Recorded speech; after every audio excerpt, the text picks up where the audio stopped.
히브리서 8장 1절에서 13절까지의 말씀입니다. 우리 한 절씩 교독했으면 좋겠어요. 제가 먼저 읽도록 하겠습니다. 지금 우리가 하는 말의 요점은 이러한 대제사장이 우리에게 있다는 것이라. 그는 하늘에서 지극히 크신 이의 보좌 우편에 앉으셨으니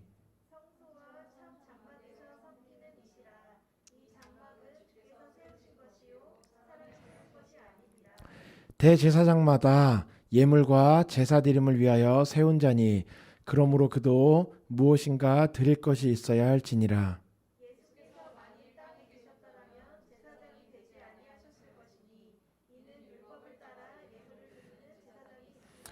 그들이 섬기는 것은 하늘에 있는 것의 모형과 그림자라. 모세가 장막을 지으려 할 때에 지시하심을 얻음과 같으니 이르시되 삼가 모든 것을 산에서 내게 보이던 본을 따라 지으라 하셨느니라.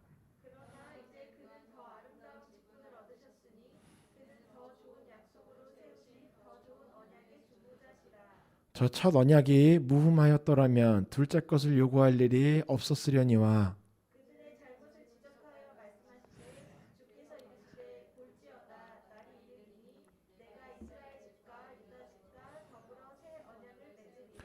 또 주께서 이르시기를 이 언약은 내가 그들의 열조의 손을 잡고 애굽 땅에서 인도하여 내던 날에 그들과 맺은 언약과 같지 아니하도다.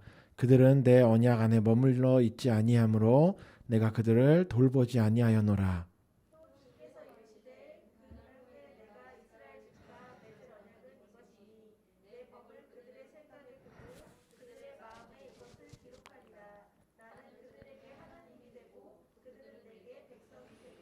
또 각각 자기 나라 사람과 각각 자기 형제를 가르쳐 이르기를 주를 알라 하지 아니할 것은 그들이 작은 자로부터 큰 자까지 다 나를 알미라.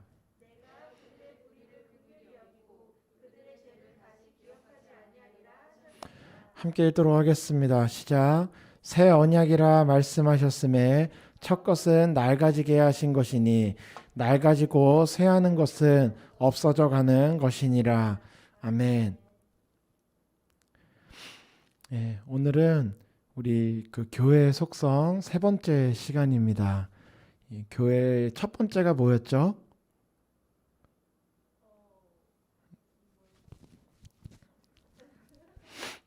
통일성이었어요. 두 번째가 뭐였죠? 거룩성에 대한 이야기. 그리고 오늘은 이 보편성에 대한 이야기를 하려고 합니다. 다음 주까지 교회의 속성에 대한 이야기를 할 건데 오늘은 그 세 번째 보편성이에요. 이 통일성은 뭐였냐면 교회가 하나다. 그런데 눈에 보이는 교회가 하나로 지어져야 되는 게 아니라 어떠한 가치관과 어떠한 그 반석을 깔고 있느냐에 따라 그 교회가 하나냐 하나가 아니냐 이것을 이제 볼 수 있다라는 거였죠. 그래서 주는 그리스도시요 살아계신 하나님의 아들이십니다. 이렇게 고백하는 그 믿음의 고백, 그 신앙의 고백을 함께하는 자를 교회라고 한다. 그것이 우리를 하나로 통일되게 한다. 다른 어떠한 것, 눈에 보여지는 어떠한 사람의 어떠한 영향에 따라 또 유형적인 것에 따라서 교회가 하나로 연합하는 것이 아니다. 이렇게 이야기를 했었죠. 거룩함도 마찬가지였어요. 우리가 지난주에 제가 얘기했던 것처럼 교회라고 하는 것을 이야기할 때는 필연적으로 다루어져야 되는 요소가 이 유형적인 요소와 무형적인 요소라고 했어요. 이것을 계속 잊어버리면 안 된다고 했고 이것은 오늘도 마찬가지죠. 심지어 다음 주에 하게 될 이야기는 이 유형적 요소와 무형적인 요소를 혼돈하고 잘못 이해하게 되면 이단으로 빠지게 되는 경우도 많이 있습니다. 유형적인 요소는 먼저 교회의 보편성이라고 하는 것은 뭐냐면 이 범우주적인 교회, 그러니까 좀 쉽게 이야기하자면 교회의 표준이 무엇이냐는 거죠. 그러니까 이 땅의 교회가 우리나라에만 5만여 개에서 5만 3천여 개 정도가 있대요. 작년부터 문을 많이 닫아서 5만 개로 줄었다고는 해요. 그래도 어쨌든 한 5만여 개의 교회가 있는데 그 안에 교단을 나누게 되면 굉장히 많고, 그 교단 안에서 무슨 파 나누면 또 많아져요. 그 교회들마다 이야기하는 뭐 그 근본적인 핵심은 같지만, 근본적인 교리는 같지만, 그 안에서 강조하고 그 안에서 뭔가 이 신앙생활을 해나가는 방법론적인 걸 이야기할 때는 굉장히 많은 차이를 보이기도 한다는 거죠. 이게 같은 기독교가 맞나? 심지어 좀 이렇게까지 생각이 들 정도로 저 교회는 저런 얘기를 하네? 이렇게 생각이 들 정도로 때로는 굉장히 많은 차이를 보이기도 한다는 거죠. 그런데 그러면 그렇게 교회가 여러 가지로 나뉘어져 있으면 과연 그 교회의 표준이 뭐냐는 거예요. 우리가 첫 번째 주에 이야기했었던 교회의 통일성을 이야기할 때처럼 과연 교회가 5만여 개의 교회가 있으면 5만여 개의 교회를 어떻게 하나로 묶을 것이냐, 연합시킬 것이냐, 무엇이 교회를 연합시킬 수 있을 것이냐, 이렇게 이야기하는 것처럼 교회가 굉장히 다른 가치관들을 가지고 있는데 어떻게 교회가 다 함께 거룩해질 수 있을 것이냐. 그리고 이번 주에 이야기하는, 그렇다면 그렇게 거룩하고 통일을 이루는 하나의 교회를 이야기하는 그 교회의 원형적인 모습이 무엇일 거냐라는 거죠. 무엇이냐는 거죠. 교회에 대한 이야기를 할 때는 어느 정도 교회의 그 역사적인 부분을 봐야 되고, 그 교회의 역사적인 부분을 훑어보다 보면 로마 카톨릭이 필연적으로 좀 나오게 돼요. 왜냐하면 이제 개신교, 우리가 이제 흔히 기독교라고 이야기하는 개신교는 종교개혁 이후에 사람들이 원래 이제 예수님을 제대로 믿는 것으로 회복해서 개혁해서 다시 돌아가자라고 하면서 본격적으로 다시 나타났기 때문에, 그 전에는 우리가 지금 알고 있는 로마 카톨릭이 소위 말하는 교회였다는 거죠. 교회의 형태였다는 거죠. 만약에 우리가 로마 카톨릭의 그런 역사 자체를 부정해버리면 기독교는 15세기까지, 예수님이 죽으신 이후로 15세기까지 그냥 끊겨 있다가 갑자기 나타난 종교가 돼버리죠. 뭐 이제 지금 로마 카톨릭과 그때 로마 카톨릭은 굉장히 다른 부분이 있지만, 역사적으로 봤을 때 거기까지 이제 올라가 보기는 해야 된다는 거죠. 이제 그 로마 카톨릭에서 더 올라가면 초대교회가 나오겠죠. 그리고 더 올라가면 사도들의 그런 그 사역이 나오고, 더 올라가면 예수 그리스도가 등장하는 겁니다. 이 체계화를 갖추게 된 거는 서기 300년 정도에 이제 초대교회가 막 핍박을 받고 그 12명의 사도들의 제자가 있어요. 속사도라고 합니다. 그 속사도와 그들의 제자들을 뭐라고 하냐면, 여러분이 옛날에 뭐 교과서에서 봤을 수도 있어요. 교부라 그래. 교부 철학자, 뭐 이렇게 이야기하는 사람들이 있습니다. 그게 이제 교회의 아버지다 뭐 이렇게 해서 교부라고 하는데, 사도들과 속사도와 그 밑에 이제 교부들까지가 이제 한 300년까지 가요. 서기 300년.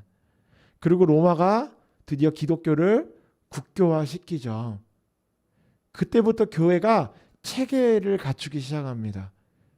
그러니까 그냥 예전에는 초대교회 때 우리가 알고 있는 대로 교회가 어디서 많이 모였냐면 저 지하 카타콤, 지하 그 무덤에서 막 모이고 이랬거든요. 핍박이 있으니까. 그리고 주로 처음에 모였던 사람들이 막 노예들, 이런 핍박받는 사람들이었기 때문에 마음대로 막 공개적으로 모이기 힘들었어요. 인정받지 못했고, 막 저 지하 무덤에서 사람들끼리 모이고, 그러다 핍박이 시작되면서 더 흩어지고 더 깊숙한 곳에 가서 체계라고 할 게 어디 있어요. 막 떡을 떼고 뭐 잔을 나누고 하는 그런 시간들은 굉장히 시간이 오래 지날 때까지 사람들한테서 체계적으로 이루어지지 못했죠. 그럴 상황이 어디 있습니까? 네로 황제 때는 예수 믿다가 잡히면 그대로 끌려가서 다음 날로 막 십자가에 못 박고 사자밥으로 던져주고 이랬거든요. 그 모든 것들이 다 무너져 있다가 300년에 드디어 기독교가 국교가 되면서 교회가 이제 체계화, 종교화 돼가고 체계를 갖추어 가기 시작합니다. 교회가 건물이 생겨나요. 그 안에 직업적인 성직자들이 생겨나기 시작합니다. 그리고 이 로마의 수도 그 로마 안에 로마 교회가 소위 말해 약간 그 중앙적인 그 중심 구심점의 역할을 하게 되죠. 처음에는 뭐 지금처럼 막 모든 것들이 빨리빨리 왔다 갔다 하던 시기가 아니니까 뭐 하나로 체계를 모아야 되죠. 그래서 로마 교회의 이 최고 수장을 교황으로 선출하게 되고 이 사람이 세우는 기준들을 가지고 교회의 규칙들을 세워가기 시작합니다. 그게 지금까지 오면서 이제 여러 가지 바뀌고 변질되고 하면서 거의 뭐 지금은 교황이 하는 말이 거의 뭐 계시처럼 이야기를 하게 되죠. 그래서 심지어 로마 카톨릭은 자 우리가 이제 개혁교회라고 하는 개신교들이 가장 중요하게 생각하는 종교개혁이 일어났을 때 외쳤던 가장 첫 번째가 뭐였냐면 성경으로 돌아가자였어요. 오직 우리가 말씀으로 돌아가야 한다. 그래서 마틴 루터를 비롯해서 이 종교개혁자들이 했던 작업이 성경을 번역하는 거였어요. 독일어로 번역하고 뭐 프랑스어로 번역하고 그러면서 인쇄술과 만나면서 성경이 번역된 성경이 막 뻗어나가기 시작하죠. 그래서 우리는 계속 우리에게 있어서 가장 중요한 교회의 가장 중요한 그 신앙의 중심이 기준이 되는 것은 무엇이냐면 말씀이라고 하는 겁니다. 그런데 로마 카톨릭은 그런 것들보다 교회 안에서 생겨난 전통과 그 교회 안에서 계속해서 흘러오던 관습들이 중요해요. 때로는 그 성경과 그것들을 거의 동일시시키고 심지어는 그것보다 어떤 교황의 말과 교회가 세워온 여러 가지 역사들을 더 높게 칠 때도 있죠. 좀 잘못된 부분입니다. 그렇게 했었던 것이 왜 그런 거냐면은 교회를 하나로 만들어야 되겠다고 이 생각을 하는 거예요. 다른 나라, 다른 문화, 다른 뭐 인종, 다른 뭐 너무 저 멀리 아시아까지 가보세요. 완전 문화가 달라버리니까 하나로 교회를 연합시키기 위해서 내놓은 것이 뭐냐면 겉으로 드러나는 모든 것들을 하나로 통일하고 이것의 기준이 어디에 있다고 얘기를 하냐면 로마 교회라고 이야기를 하는 겁니다. 그러니까 겉으로 드러나는 그 모든 로마에 있는 그 로마 교회 지금 이제 바티칸이죠. 바티칸에 있는 그 로마 교황청 그 교황이 있는 그곳 거기서 인정하는 것 거기서부터 시작되는 교회가 그 교회의 보편적인 모습이다.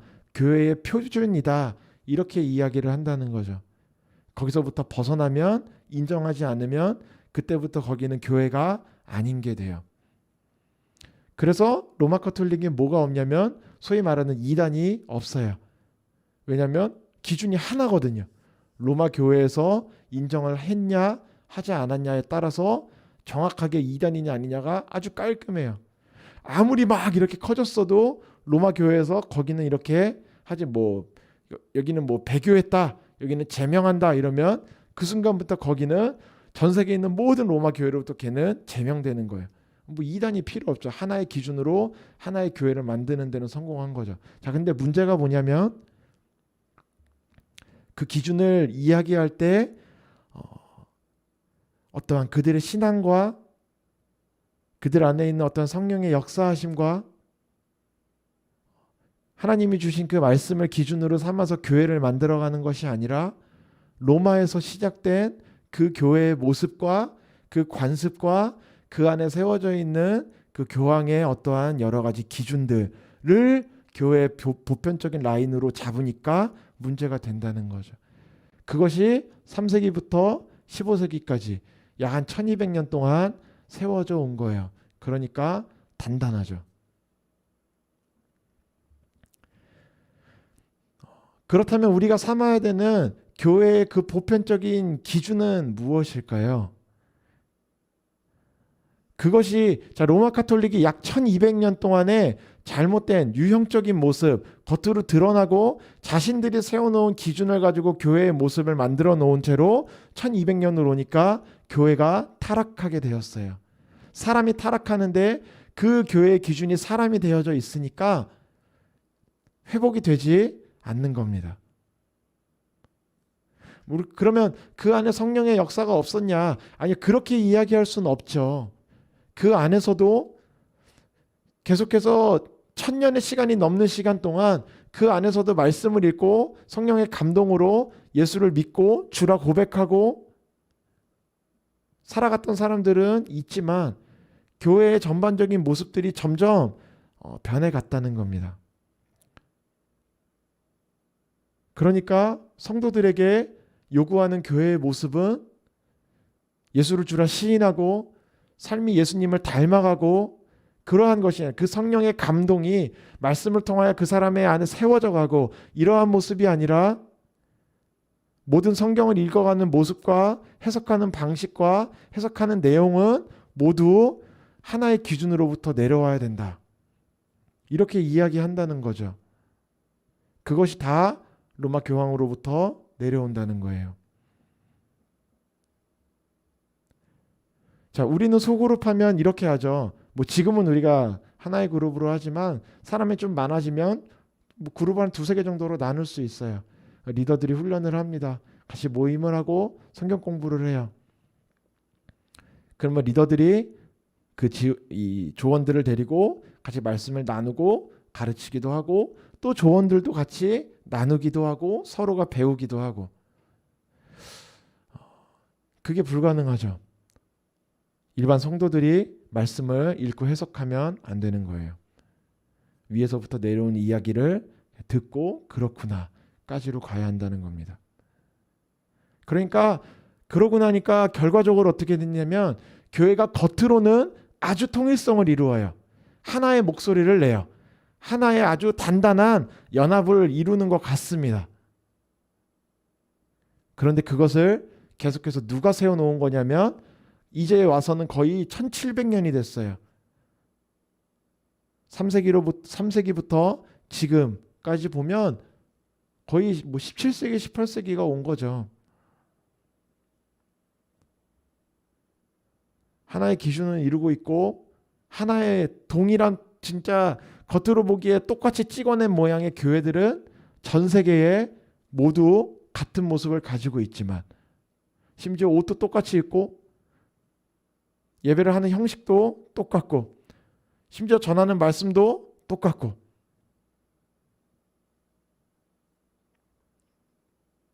하지만 그 겉으로 보편적인 가치를 가지고 세워진 것 말고는 정말 그 교회의 기준이 파고 내려가면 성도들에게 없다는 거죠. 자, 그러면 이제 거기서부터 우리가 개혁을 하자. 다시 원래대로 돌아가자. 원래의 모습으로 우리가 회복하자 하고 우리가 이제 살아가고 있어요. 그러면 우리는 그 교회의 원형의 모습, 그 보편적인 이 세상 어느 곳을 가도 동일하게 교회라고 할 수 있는 그 모습을 무엇으로 내밀어야 되냐는 거죠. 똑같이 이름을 다 지어야 되냐?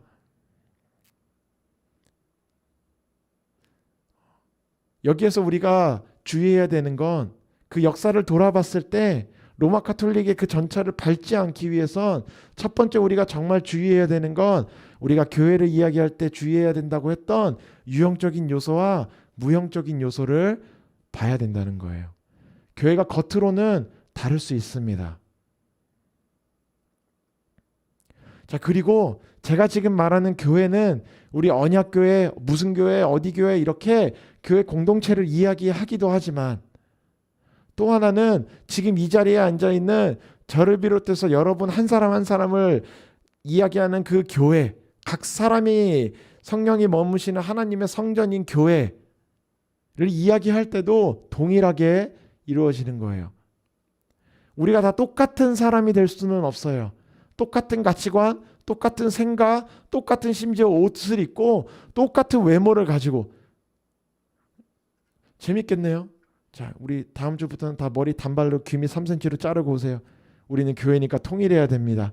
자, 남자들은 모두 다 진청으로 입으시고, 이렇게 하는 것이 통일이냐는, 그게 보편적인 교회의 모습을 나타내는 것이냐. 그렇게 가면 그렇게 할 수도 없고, 그렇게 가는 것은 위험하다는 거예요. 그게 본질적인 모습이 아니라는 거예요. 우리가 교회라고 할 때 가지게 되는 이미지는 그런 겉에 보여지는, 오늘 말씀을 보면은 계속해서 뭐라고 이야기하냐면, 오늘 이 교회라고 하는 이 땅에 세워져 있는 것은 모형과 그림자라는 겁니다. 우리 3주 전에 이야기했던 교회와 하나님 나라를 이야기할 때, 이 땅에 세워져 있는 교회들은 결국 궁극적으로 영원히 나중에 예수께서 재림하실 때 이 땅에 세워질 영원히 무너지지 않는 하나님의 나라의 모형이라고 이야기했어요. 우리가 그것을 잘 기억해야 합니다. 그림자는 뭐냐면 어떤 원형으로부터 생겨나는 잔상이에요. 굉장히 겉모양, 이 겉 외곽선은 비슷하게 생길 수는 있지만, 그림자는 이 원형에서부터 그냥 파생되어져 나온 것 정도이잖아요. 이것이 있다라고 하는 것을 알 수 있고, 이것이 어떻게 생겼겠구나를, 이 원형의 모습이 어떻게 생겼겠구나, 이러한 것들을 그냥 바라볼 수 있게 하는 것이 그림자라는 거죠. 그림자가 아무리 이쁘게 생겼다고 해서, 그림자를 아무리 잘 보았다고 해서 그 그림자만 보고 원형이라고 할 수 있느냐, 그 원형의 교회를 이 원형의 그 모습을 완전히 알 수 있느냐, 모른다는 거죠. 근데 교회가 그런 것이라는 거예요. 5절에 보면 그들이 섬기는 것은 하늘에 있는 것의 모형과 그림자라고 합니다. 심지어 이게 히브리 유대인들을 향해서 이야기할 때 이들에게 있어서 가장 거룩한 하나님의 임재가 일어나는 곳이 무엇이었냐면, 모세가 지었던 이 광야의 그 성막이에요. 거긴 정말 굉장했거든요. 모세가 그곳에서 하나님께 제사하러 들어가면 하나님의 그 임재, 쉐카이나 영광이 그 성막 위에 구름과 같이 임재하는데, 그것을 그 이스라엘 모든 백성이 보고 너무 놀라운 그 광경에 두려워서 감히 움직일 수 없는, 모두 다 그곳에 엎드려 버리는, 누가 시키지 않아도 그 놀라운 일들이 일어나는, 그 성막을 다 챙겨서 언약궤를 메고 제사장들을 움직이면 약 200만에서 300만의 이스라엘 백성이 모두 다 볼 수 있을 만큼의 구름 기둥이 그 위에 낮에 따라다니고, 밤에는 그 모든 사람이 볼 수 있을 정도의 이 불기둥이 그 언약궤 앞에서 그들을 인도하고 있는 거예요. 그 놀라운 하나님의 성막도 뭐라고 하냐면 모형과 그림자일 뿐이라는 거죠. 이 땅에서 아무리 거룩하게 세워져 있는 모습, 심지어 겉으로 정말 놀라운 일이 일어나는 것처럼 보이는 그러한 교회라 할지라도,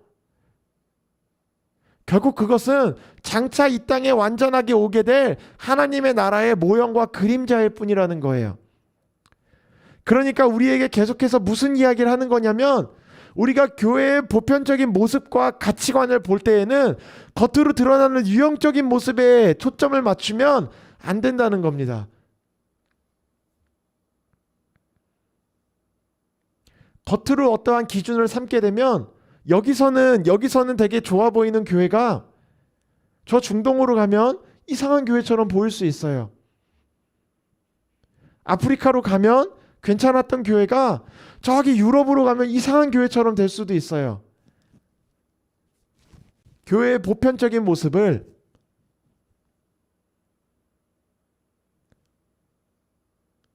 중동에서 여자들이 히잡을 씁니다. 중동에 교회가 세워졌다고 해요. 그런데 거기에 여자는 히잡을 써야 됩니다. 뭐 옳다 그르다 이전에 사람들이 쓰고 예배를 한다고 해요. 그들에겐 그게 자연스러울 수 있어요. 근데 우리나라에 와서 교회에서는 머리에 두건을 써야 돼요 하면, 그것이 교회, 안 쓰면 교회가 아니에요, 써야만 교회입니다, 이렇게 이야기를 하는 건 말이 안 되잖아요. 뭔가 겉으로 드러나는 가치관과 모습을 가지고, 눈에 보여지는 것을 가지고 교회가 아니다, 교회다, 이렇게 말하는 것은 기준이 될 수 없다는 겁니다.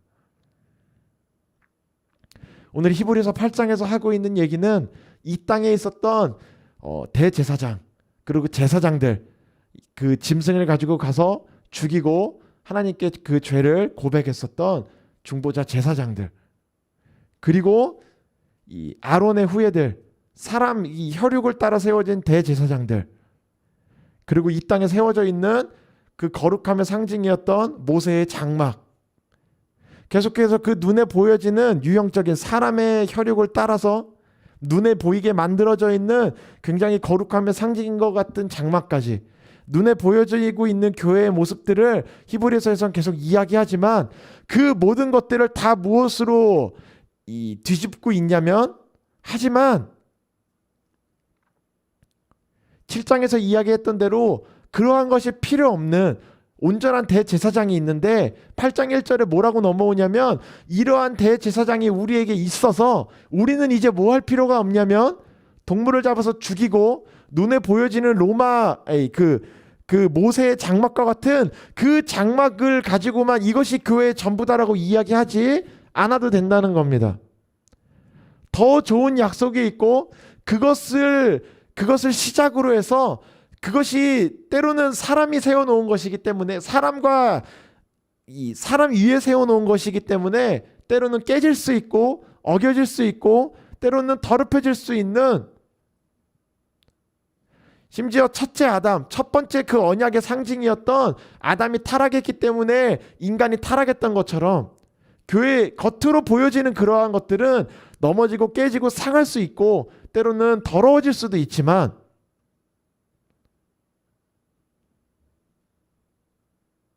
그 뒤에 영원히 세워질 새로운 언약을 가지고 있는 교회는 깨지지 않는다는 겁니다.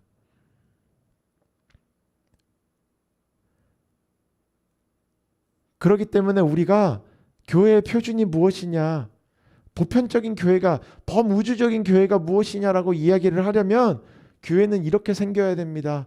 교회는 이러한 것들이 있어야 돼요 라고 하기 이전에 그렇게 이야기를 하는 것부터가 어떠한 이 실수가 있는 것이냐면 그 교회의 기준을 우리가 세워가려고 하는 것이 있다는 거예요. 여러분 어떠한 교회가 진짜 교회의 모습일까요? 그러한 교회가 이 땅에 있을까요? 제가 대학원에서 그 교회에 대한 것들을 수업을 듣다 보면 이 땅에 있는 교회는 100% 완벽하고 완전한 교회는 있을 수 없다라는 결론이에요. 왜냐하면 결국에 이 땅에서 사람이 계속해서 해나가는 교회이기 때문에 겉으로 보여지는 모습은 완벽할 수는 없다는 겁니다. 때로는 그 교회가 잘못하고 무너지기도 하고 죄를 짓기도 하고 때로는 그 어떠한 굉장히 거룩해 보이고 잘 해나가던 역사 깊은 교회가 분열돼서 쪼개지기도 하고 심지어는 어떠한 교회가 정말 잘 섬기고 있던 교회였는데 순식간에 문 닫아버릴 수도 있다는 거예요. 그런데 거기에 교회의 보편성을 두고 그러한 교회를 바라본다면 자 우리도 그러한 교회를 바라보고 그것이 교회라고 하는 표준을 세우게 된다면 우리 교회는 앞으로도 교회를 세워가는 데 있어서 그러한 겉으로 드러나는 모습들 가치관에 교회의 방향성을 세우고 나아가게 될 거예요. 그렇게 세웠다고 합시다. 그렇게 놀라운 모습의 교회를 세웠다고 한들 그 교회는 그러한 교회의 모습은 언제든지 깨지고 넘어지고 나약해질 수 있는 모습이라고요. 그러면 그게 교회의 표준이라고 했는데 그게 깨지면 그 교회는 깨져버린 거예요. 이렇게 논리가 진행된다는 거예요. 그런데 오늘 말씀에서도 그 성경에서도 끊임없이 하나님의 나라는 이 땅에 세워질 하나님의 나라는 깨지지 않을 하나님의 다시는 무너지지 않을 하나님의 나라라고 그랬어요.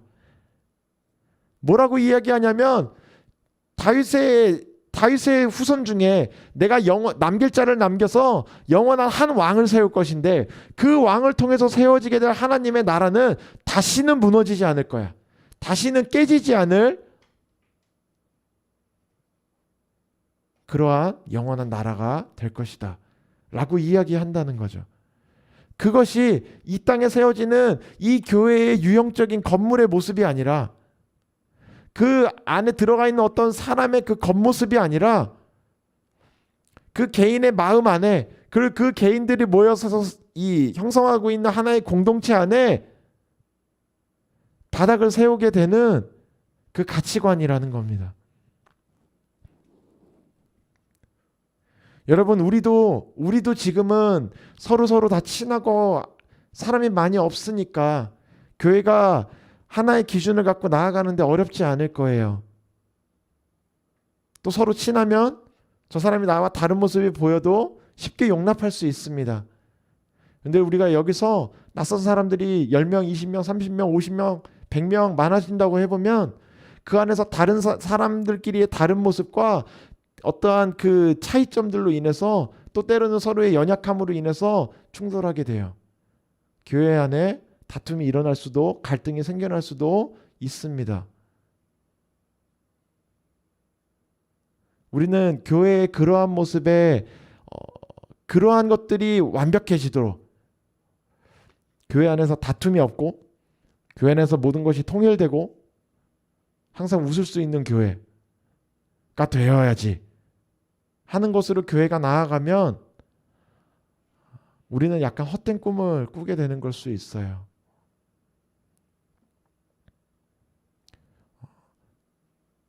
저도 교회를 섬기고 끌어가는 입장에서 우리 교회가 어떤 교회가 될까? 어떤 교회로 나아가야 될까? 하다 보면 여러 가지 생각이 듭니다. 저와 성향이 다른 성도들도, 저와 다른 생각을 가지고 있는 성도들도 있거든요. 그런데 그것을 어떻게 잘 맞춰보려고 나아가면 사실 답이 안 나올 때가 많이 있더라고요. 근데 때로는 다른 목소리를 내고 다른 생각을 하고 그걸로 인해서 약간 좀 언성이 생기는 것 같아도, 갈등이 생기는 것 같아도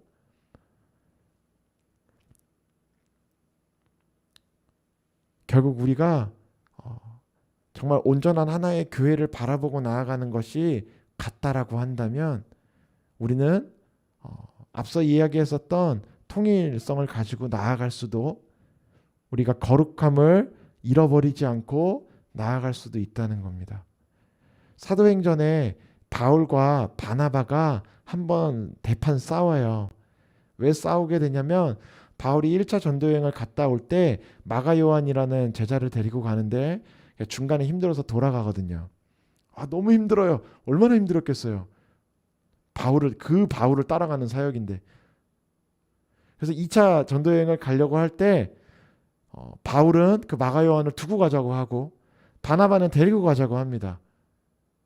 바나바는 아니다, 야, 사람이 그럴 수도 있지, 또 잘할 거야, 데리고 가자. 바울은 아니다, 놓고 가야 한다, 이제 또 돌아가면 힘들어, 뭐 여러 가지 것들로 반대를 합니다. 결국엔 둘이서 싸워요. 뭐 어떻게 싸우는지까지는 안 나오지만 막 다툼이 논쟁이 일어납니다. 그리고 바울은 실라를 데리고 가고 바나바가 마가 요한을 데리고 둘이 사역이 흩어져요. 되게 갈등이 보이는 것 같아요. 다툼이 일어났다라고 하는 것 때문에 뭔가 사역을 하는데 싸우네, 야 쟤네들이 생각이 하나가 아니네, 이렇게 생각을 할 수도 있어요. 근데 바울의 성향과 바나바의 성향이 달라요. 그래서 때로는 그들이 막 충돌하기도 했습니다. 심지어 그래서 사역이 둘로 나뉘어서 따로 전도여행을 가게 돼요. 그러면 그게 교회가 깨진 모습이냐? 그렇지 않고 오히려 바울은 신라와 함께 전도여행을, 2차 여행을 다른 데로 가면서 또 다른 사역지를 개척해 나가게 돼요. 바나바는 또 마가 요한을 데리고 전도여행을 가고, 겉으로는 싸우는 것 같고 갈등이 있는 것 같지만 교회가 확장되어져 나가는 데는 전혀 문제가 되지 않아요. 교회는 그럼에도 확장되어져 갑니다. 왜 그러냐면 바울과 바나바가 어떠한 사람의 생각을 가지고 통일해야 된다, 무조건 하나로 가야 돼 라고 생각한 게 아니라 때로는 싸워서 갈라질지언정 그들이 가지고 있었던 교회라고 하는 것은 우리가 예수님의 이름을 땅끝까지 전하는 것, 그리스도를 주라 시인하고 그 이름을 전파하는 것을 가지고 갔기 때문에 때로는 그들 안에 인간적으로 갈라짐이 있을지라도 하나님이 그들을 또 인도하셔서 새로운 일을 해 나가시더라는 거죠. 우리 안에 때로는 교회가 우리 안에서 보편적인 가치관이 없을 수 있어요. 안 생겨날 거예요, 아마. 이 사람이 10명만 모여도 다 성인들인데 어떻게 보편적인 가치관 하나를 못 박아서 이대로만 해 할 수 있겠냐고요. 그것을 통일하는 것이 교회의 보편성을 이야기하는 것이 아니라, 그런 것들은 때로는 갈려서 갈등처럼 보일 수도 있지만, 그럼에도 여러분, 우리가 절대 잊어버리지 않아야 되는 것은 우리는 우리 안에 하나님이 머무시는, 예수께서 우리의 머리가 되시는 교회라는 겁니다. 그것을 잃어버리지 않는다면, 아주 쉬운 얘기 같지만 그 갈등으로 인해서 사람들 안에 분란이 일어나서 다툼이 생겼을 때 그것을 잃어버리고 싸우게 되면 정말로 쪼개지는 거예요. 근데 그걸 잃어버리지 않은 채로 싸울 때도 있습니다. 때로는 갈등이 생겨서 충돌하더라도, 때로는 우리 안에 어려움이 생기더라도, 꼭 어려움이 아니라 좋은 일이 생기더라도, 좋은 일로 인함이더라도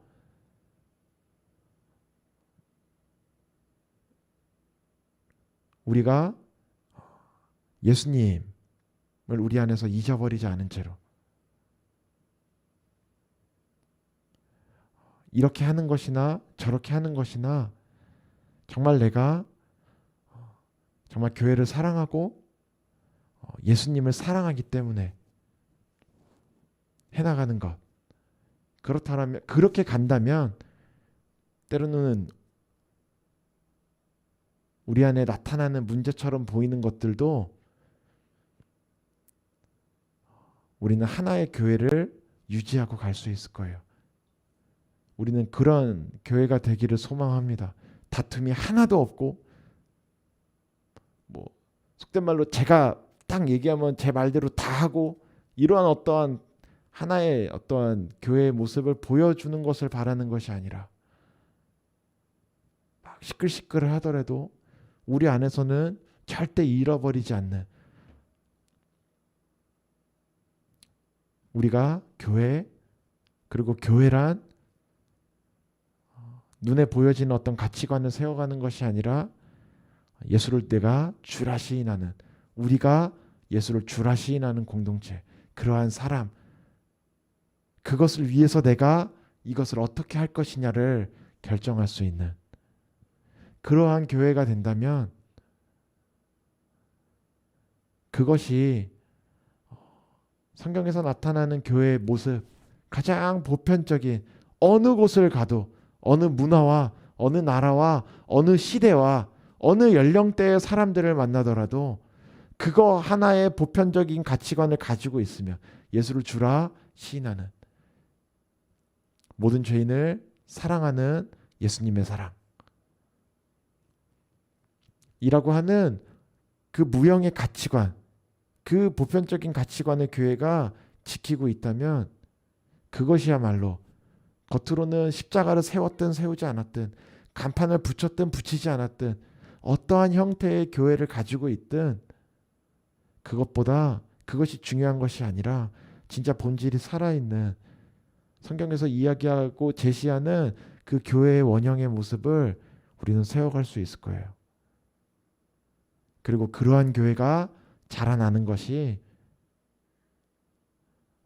후에 예수께서 오셨을 때 이 땅에 세워지게 될 하나님의 나라, 그 나라와 일치하는 모습이 될 것입니다. 겉으로 화려하지 않아도, 때로는 우리가 부족함이 있고 연약함으로 시끌시끌하더라도, 그래도 우리가 기도할 때는, 우리가 예배할 때는 하나님 앞에 예수님을 나의 주라 시인하고 예배할 수 있고 그 말씀 앞에 무릎 꿇을 수 있는, 그것을 우리의 교회의 보편적 가치관으로 삼는 그런 언약교회 되기를 예수님의 이름으로 축원합니다.